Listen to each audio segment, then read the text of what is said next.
जय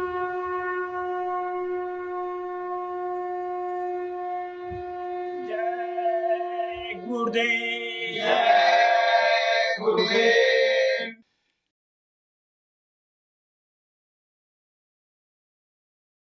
जय गुरुदेव। जय गुरुदेव। यह विनती गुरुदेव हमारी, यह विनती गुरुदेव हमारी। गुरुपद स्नेह छूटे नहीं कबहू, गुरुपद स्नेह छूटे नहीं कबहू। भाव छूटे संसारी,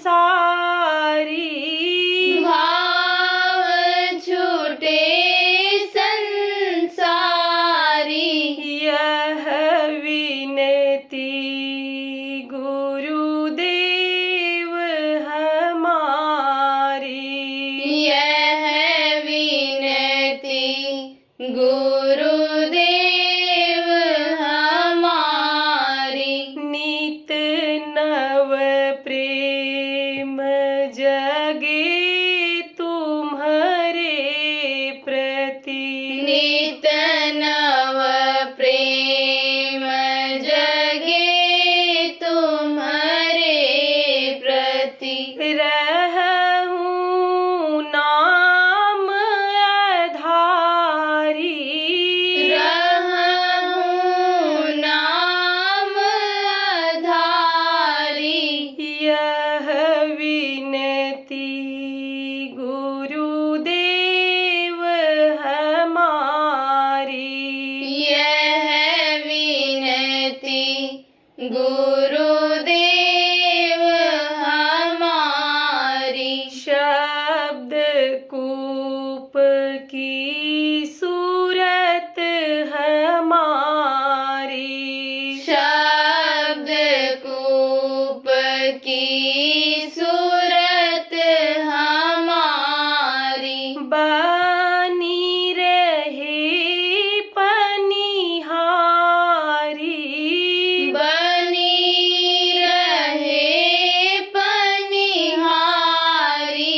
यह विनती गुरुदेव हमारी, यह विनती गुरुदेव हमारी। शब्द यमीय रस पियाई निरंतर, शब्द अमीय रस पियाई निरंतर।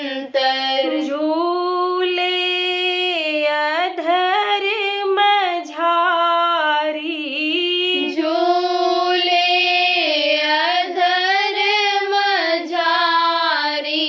यह विनती गुरुदेव हमारी, यह विनती गुरुदेव हमारी। सहस कमल दल छीन में उतरे, सहस कमल दल छीन में उतरे। त्रिकुटी ले संहारी, त्रिकुटी लेहु संहारी।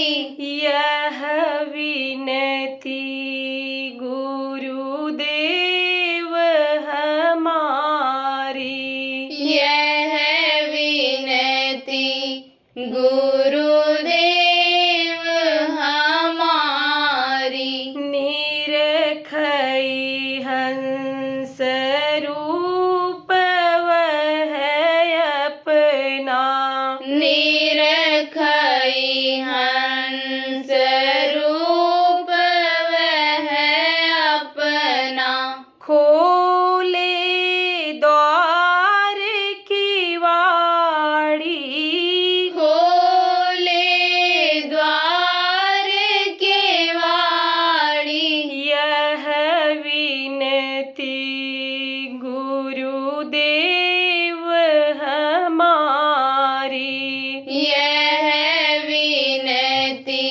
गुरुदेव हमारी। गुफा पार सतनाम समाए। गुफा पार सतनाम समाए। दुख सुख से होए न्यारी। दुख सुख से होए न्यारी। यह विनती गुरुदेव हमारी। यह विनती गुरुदेव हमारी। जय गुरुदेव। जय गुरुदेव।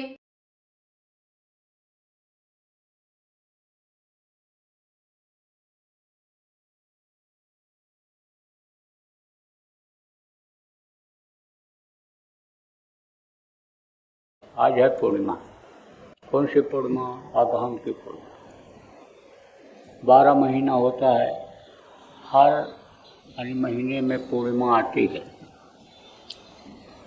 तो समझो कि आषाढ़ से, मान लो कि आषाढ़ से पूर्णिमा का आना शुरू होता है।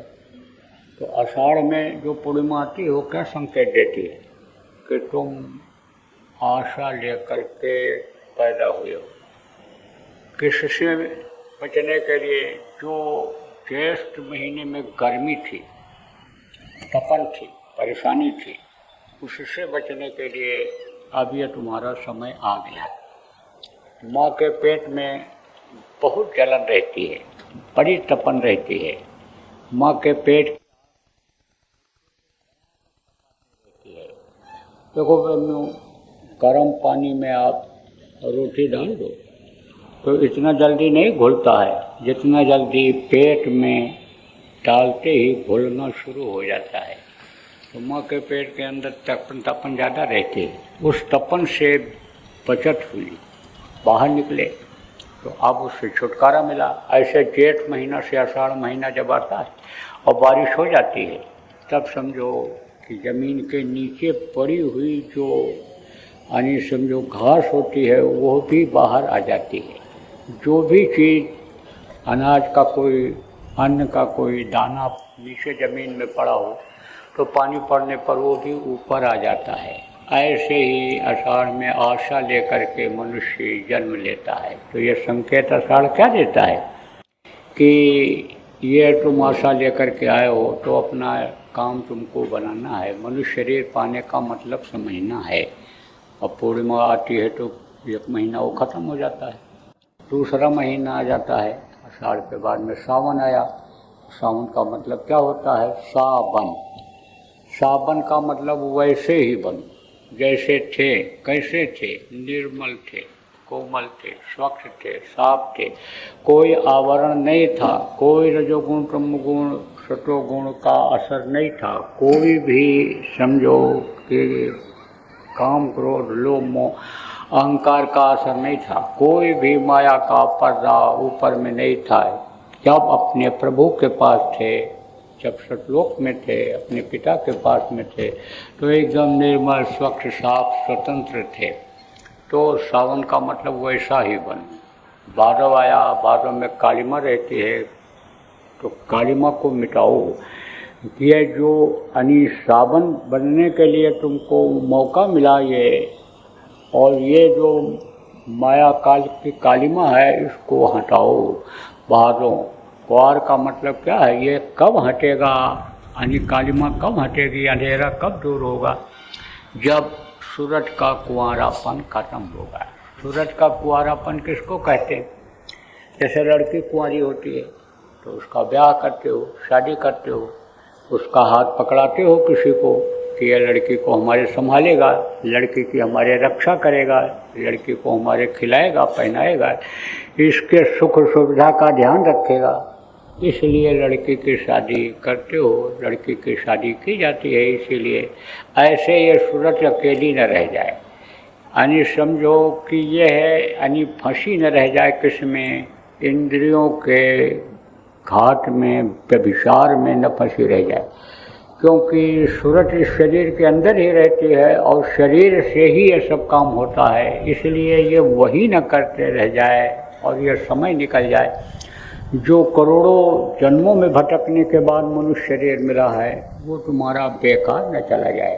तो आपको मैं बता रहा था प्रेमियों कि गुरु को हाथ पकड़ा दिया जाता है, और गुरु जब हाथ पकड़ लेते हैं, समर्थ गुरु जब मिल जाते हैं, तो वो छोड़ते नहीं, वो तो जीव को पार ही कर देते हैं।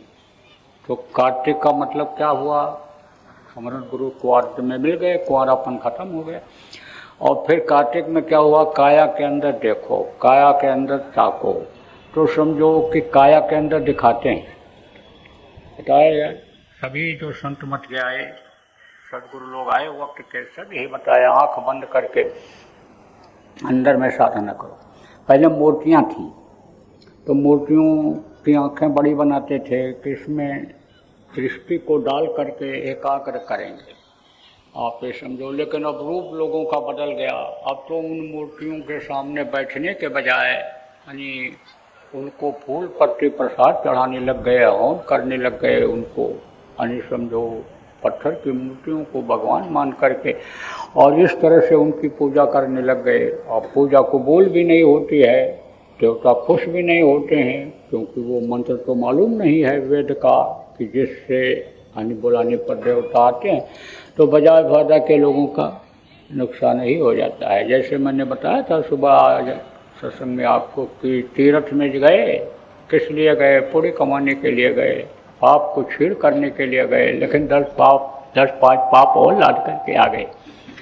तो समझो आप कि यानी दृष्टि के साधना बताया। अब हमेशा आँखों से यानी एक तरह से यह धार निकलती है, यानी वो जब टकराती है, बिंदु बनता है, तब अंदर की आँख वो खुलती है।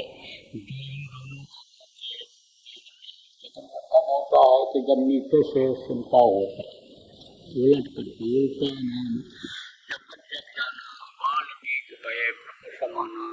लोगों ने कहा मरा मरा मरा मरा मरा, वाल्मीकि बोले थे राम का नाम, उल्टा उल्टा बोले थे तो राम राम आ गया था मरा मरा बोलने से। ऐसा नहीं, उलट करके उन्होंने इधर से ध्यान को हटाया, खींचा इधर से, और जब इधर से रोशनी नीचे से यानी प्रकाश जीवात्मा के ऊपर की तरफ गई, तो वो जो उभार था मन का हो गया पिचक।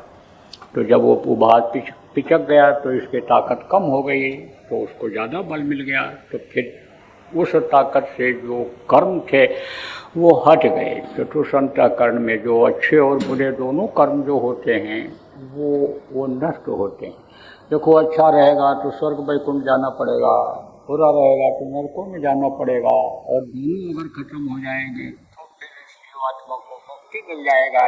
इन कर्मों से, पाप पुण्य कर्मों से मुक्ति मिल जाएगी। तो पाप पुण्य जब दोनों नाश है तब हम पूर्वास है। लेकिन अब इस कलयुग में इस पिंड शरीर में बंद जीवात्मा के लिए बड़ा मुश्किल हो रहा है। आप ये समझो कर्मों से बच पाना बड़ा मुश्किल हो रहा है, क्योंकि ये 5 भूत तो लगे ही हैं, काम क्रोध लोभ मोह अहंकार। लेकिन ये रजोगुण तमोगुण और सतोगुण और ये जो मन है, ये जो लगा हुआ है, ये इसको जल्दी निकलने नहीं दे रहा है। कैसे ये भी बता दें। मन की जो डोरी है किसके हाथ में? माया के हाथ में। सूरज की डोर किसके हाथ में है? काल के हाथ में। इनको ईश्वर कहा गया। और आप ये समझो चित्त की डोरी किसके हाथ में है? ब्रह्मा के हाथ में। मन चित्त बुद्धि, बुद्धि की डोरी किसके हाथ में? विष्णु के हाथ में। अहंकार की डोरी किसके हाथ में है? शिव के हाथ में। ये तीनों प्रमुख देवता हैं, ब्रह्मा विष्णु महेश, ये 3 देवता हैं। इनकी माँ आद्या महाशक्ति, इनके पिता ईश्वर हैं। ये 5 समझो कि प्रमुख हैं इधर के, यानी आपके इसे यानी इंद्रलोक और आपके सत्संग के लिए समझो कि ये प्रमुख हैं। इन्हीं की सृष्टि चलाई हुई ये चलती है, इन्हीं की बनाई हुई ये सृष्टि है। इन्हीं के बनाए हुए ये सब पेड़ पौधे, ये जितने भी हैं, ज़मीन आसमान, सूरज चांद सितारे, ये सब इन्हीं के बनाए हुए हैं। ये अगर न बनते तो मसाला ही माँ के पेट में न तैयार हो पाता बच्चे को बनाने का। आप समझो यही तैयार कराते हैं। तो आप ये समझो कि मन की डोरी किसके हाथ में है? माया के हाथ में। आप समझो कोई भूखा आ गया, भूखा आ गया तो चित्त चिंतन करने लगा कि भूखा है, लाओ इसको खिला दें, अच्छा है, भूखे को खिलाना पुण्य होता है। इसको अगर हम खिला देंगे तो लक्ष्मी की कमी नहीं होने पाएगी। अच्छी जगह पर लगाने से लक्ष्मी खिसकती नहीं है, जाती नहीं है, तो ये समझो कि लक्ष्मी खुश हो जाएंगी। अन्न की कमी नहीं रहेगी हमारे पास, तो इसको लाओ खिला दें। तब तक समझो कि समझो कि विष्णु फिर डोली खींचते हैं, हाँ पूरी का काम है, खिला दो, दे दो, पूरी बन जाएगा तुम्हारा, उसका तुमको लाभ मिल जाएगा। तब फिर माया खींचती है डोर, मन की डोर को, तो मन सोचने लगता है खिलावें न खिलावें, ये खर्च हो जाएगा, अरे दें कि न दें, पता नहीं खा पी के आया होगा, मांग रहा होगा। ऐसे ही मन संकल्प विकल्प करने लगता है, माया डोर खींचती है। तब वो अहंकार की डोर शिव खींच देते हैं कि अरे बहुत है हमारे पास, धन है, धन की कमी है, खिला दो, कोई बात नहीं है, पूरे बन जाएगा, नाम हो जाएगा, खिला दो। तो क्या बन गया? भूखे को रोटी खिलाने से पूरी बन गया। पाप कैसे बनता है? यही लोग पाप भी बना देते हैं, इन्हीं का काम पाप बनाना भी है। कैसे, यह भी बता दें। किसी के यहाँ आप गए और देखा कि बढ़िया कीमती सामान रखा है, तो सोचने लगे कि जब ये अंदर चला जाए तो लाओ उठा करके रख लें। कौन क्या पता चलेगा, जब देखेगा तब देखेगा, तो इसको धीरे से, छोटी चीज़ है, जेब में रख लें। अब अक्सर लोग जाते हैं अंदर, जब आते हैं तो कुछ चाय पानी, नाश्ता पानी कराने या काम से चले जाते हैं। तो अब चित्त चिंतन करने लगा कि जैसे मौका मिले तैसे ही इसको लाओ हम चुरा करके रख लें। उसके बाद में मन कहता है कि भाई पकड़े जाएंगे, खींचती है डोर, कौन? माया, कि पकड़े जाएंगे तो बेइज्जती होगी, मार पड़ेगी, जेल जाना पड़ेगा। फिर विष्णु डोरी खींच देते हैं, अरे माला माल तो हो जाएगा, बेचेगा तो कितनी कीमती चीज़ है, अरे हीरा है, हीरे की क्या कीमत होती है मालूम है तुझको? सोना है, सोना कितनी कीमत होती है इसकी। चाहे गाड़ी खरीद लेना है, चाहे बंगला बनवा लेना है, चाहे जो कर लेना। अब मन आप ये समझो विष्णु की डोरी खींचते ही मन इन सब बातों में रम जाता है। तब तक जो है समझो कि मन कह देता है लो चुरा लिया जाए, ले लिया जाए, उठा लिया जाए। तो फिर समझो फिर संकल्प विकल्प होता है, माया करवाती है कि लें कि न लें, उठावें कि न उठावें। तब तक अहंकार की डोरी खींच देते हैं। कौन? शिव, जिनको कहा गया वही, यही दाता भी कहेंगे। शिव को अवघड़दानी कहा गया है, लेकिन वो देते क्या? इन्हीं सब चीज़ों को दे देते हैं, इन्हीं में फंसा देते हैं, इन्हीं में जीव फंस जाता है। अपने घर को तो भूला ही रहता है, अपने प्रभु को, अपने पिता को तो याद ही नहीं करता है। इन्हीं को भगवान, इन्हीं को पिता, इन्हीं को सब कुछ मान लेता है। तो शिव समझो कि दाता भी हैं और शिव ही संहार करता है। जितनी भी जीवात्माएँ ऊपर से आई हैं इधर मृतलोक में, शिव के समझो सिर से एक तरह से टकरा के ही इधर फैली हुई हैं। इसीलिए ये संहार करता है, ये मालिक हैं इसके, यही खींचते हैं, इन्हीं के कारण। और समझो इन्हीं के जो समझो कि ये सब जितने अहलकार हैं इनके, ये सब यमराज हैं, यमराज के दूत हैं, ये सब जितने हैं सब इन्हीं के अंदर में। सबसे निचला लोक शिव का लोक है इन तीनों देवों में। तो शिव जो है वो अहंकार ला देते, देख लिया जाएगा, जब पकड़े जाएंगे तब देखा जाएगा। तमाम केस चलते हैं लोगों के, अपना सेट करके छूट जाते हैं।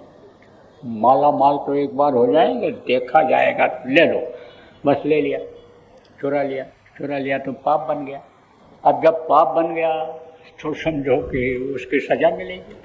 तो पाप पुण्य दोनों नाश है, ये दोनों खत्म करना जरूरी होता है। ये दोनों कब खत्म होंगे कि जब इस शरीर से जीवात्मा यानी समझो कि ऊपर निकलेगी, ऊपर जाएगी, तो यह पाप पुण्य, रजोगुण, तमोगुण, सतोगुण, इनका सब स्थान है, ये सब अपने अपने स्थान में मिल जाएंगे। मन अपने स्थान में, अपने भंडार में चला जाएगा, ये निर्मल स्वच्छ साफ हो जाएगी। और ये फिर शब्द को पकड़ करके जिससे ये नीचे उतारी गई है वो वहाँ पहुँच जाएगी सतलोक, जहाँ से नीचे भेजी गई है। फिर उधर अलख लोक, अगम लोक, अनामी लोक में जाने में कोई दिक्कत नहीं, कोई परेशानी नहीं होगी।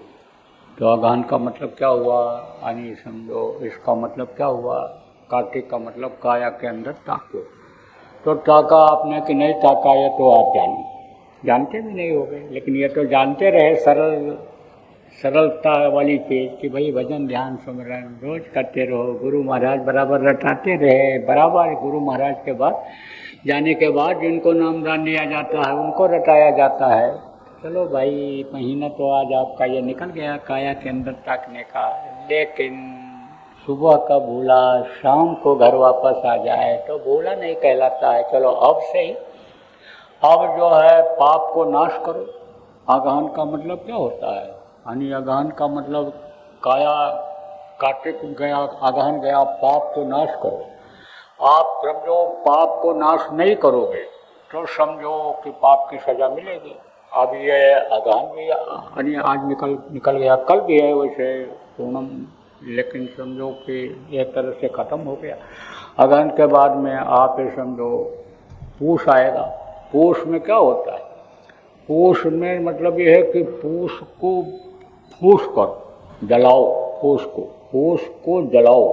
कौन से पूष को, भ्रम के भूल को, भ्रम के फूस को, पापों के फूस को, जो ये रह गया इसको जलाओ। तो ये कैसे जलेगा, अरे कोई माचिस तीली से जलने वाला नहीं है पाप। ये तो ऐसी जगह जमा है कि जहाँ आप अग्नि को ले नहीं जा सकते हो, जहाँ पर ऐसी जगह पर जमा है अंतर में। अभी किसी से कहा जाए आग जला करके जलाओ तो जला पाओगे, नहीं जला पाओगे। उससे ये नहीं जलता, आग से नहीं जलता है, ये पानी से नहीं पाप धुलता है। ये तो यही तरीका है जो यानी समझो कि गुरु महाराज ने आपको दिया सत्संग के द्वारा। सत्संग जल जब कोई पावे, मैला ये सब कट कर जावे। जो सत्संग सुनाया और सत्संग से आपको ज्ञान हुआ कि मनुष्य शरीर किराए के मकान की तरह से है, यह कुछ समय के लिए मिला है, एक दिन इसको खाली कर देना पड़ेगा। खाने पीने मौज मस्ती के लिए नहीं मिला है, अपना काम बनाने के लिए मिला है, अपनी जीवात्मा को उस प्रभु तक पहुंचाने के लिए मिला है। तो अपना काम करो। तो अपना काम क्या है, यही नाम की कमाई, जो नाम दिया, सुमिरन ध्यान भजन, ये जो गुरु महाराज ने बताया, इससे ये खत्म होगा। आते समझो पूष यानी समझो खत्म होगा, हनन होगा उसका, किसका, पापों का हनन होगा। फिर समझो फागुन आपका आएगा, फिर वो गुण आएंगे आपके अंदर जो यानी समझो कि प्रभु के अंदर थे, जब प्रभु के पास जीवात्मा थी तब समझो कि आएगा। फिर आप चेत जाओगे, उसके बाद में कभी भी बेसाख नहीं होगे। बेसाख किसको कहते हैं, कहते हैं इनकी साख है, इनको लोग बहुत मानते हैं, इनकी बड़ी इज्जत है। आप समझो कहते हैं बेइज्जत है, इनकी कोई इज्जत नहीं है, इनको कोई मानता नहीं है, कुछ नहीं है। ये अपने आप मियाँ अपने मुँह मिट्ठू बने हुए हैं, अपनी ही तारीफें करते रहते हैं, अपने ही बने हुए हैं, इनकी कोई तारीफ नहीं करता। तो बेसाख हो गई है जीवात्मा, प्रभु के अंश जीवात्मा। आप ये समझो ये बेसाख हो गई, जिसके अंदर बड़ी बड़ी शक्तियों को, देवी देवताओं को रचने की शक्ति है, बना देने की, देवलोकों को बनाने की शक्ति है। और ये बेसाख हो गई, ये ठोकर खा रही है।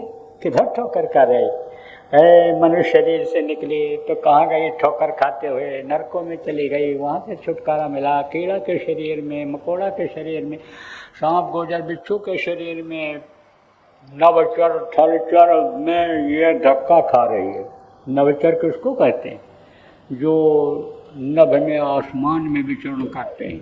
वो कौन होते हैं, वो समझो कि पक्षी होते हैं, वही वो नभ में ही विचरण करते रहते हैं, आसमान में ही उड़ते रहते हैं, चलते रहते हैं। आप ये समझो नभचर उनको कहते हैं, नभचर उसको कहते हैं जो आसमान में चलते हैं रहते हैं, और थलचर किसको कहते हैं जो ज़मीन पर चलते हैं, चाहे आसमान, चाहे अन्य समझो कि मनुष्य हो, और चाहे ये आपके जानवर हों। एक ऐसे होते हैं जो जल में रहते हैं, जलचर, जल में जो रहते हैं, मछली है, मगरमच्छ है, कछुआ हैं, ये जल में ही रहते हैं, जल ही इनका जीवन है।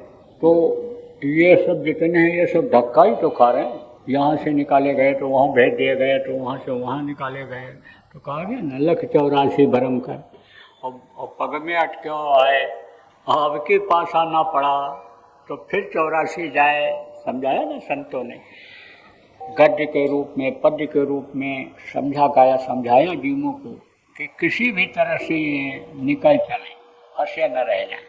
तरह तरह से उदाहरण दे करके, किस्सा कहानी सुना करके, दृष्टांत सुना करके संतों ने, महात्माओं ने जो आए हैं, पूरे फकीर गुरु महाराज जैसे आए हैं, सब लोगों ने समझाया। तो आपको प्रेमियों समझने की ज़रूरत है, यह अवसर आपको मिल गया, ये दांव आपको लग गया कि आप इसके अंदर समझो कि वो शक्ति लो कि ये ज्येष्ठ हो जाए। ज्येष्ठ पुत्र क्या कहते हैं, सबसे श्रेष्ठ, सबसे बड़ा जो होता है ज्येष्ठ कहते हैं। तो ये ज्येष्ठ हो जाए, इसकी तपन खत्म हो जाए, और ये समझो कि इसकी गंदगी साफ हो जाए, ऐसा काम करो, उसके लिए ये मनुष्य शरीर आपको मिल गया।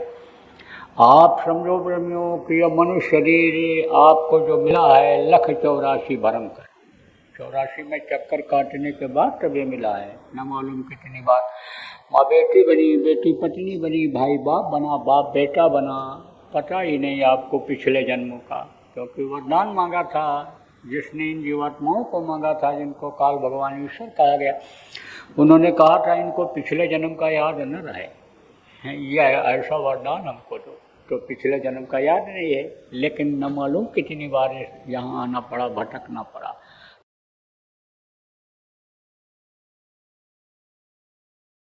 हिंदी तिथि के अनुसार भंडारा अपने लोग करते हैं, जानते हो। गुरु महाराज भी हिंदी तिथि से ही भंडारा अपने गुरु महाराज का करते थे।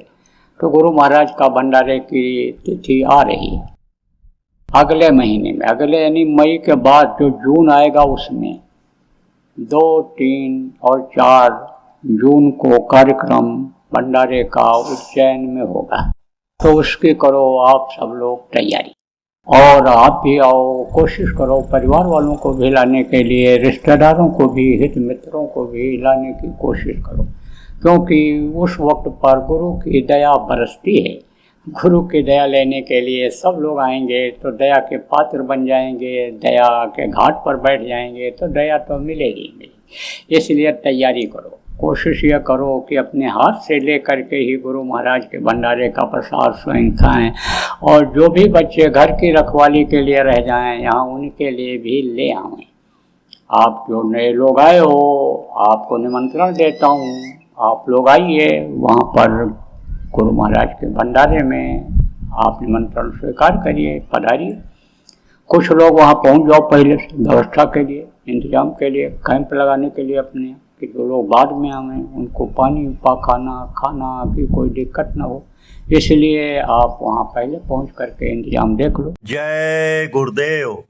सरकारी व गैर सरकारी अनुदान के लिए बिना सत्संगियों के सहयोग द्वारा जनहित के कार्यों में लगी हुई बाबा जय गुरुदेव धर्म विकास संस्था का मुख्यालय पिंगलेश्वर रेलवे स्टेशन के सामने मक्सी रोड, उज्जैन, मध्य प्रदेश में है। यहाँ पर सत्संग व नामदान का कार्यक्रम होता रहता है। अतः आप श्रोताओं से अनुरोध है कि बाबा उमाकांत जी महाराज के आश्रम उज्जैन एक बार परिवार सहित जरूर पधारिएगा। आपके सुझाव के लिए व्हाट्सएप नंबर 9575600700। जय गुरुदेव।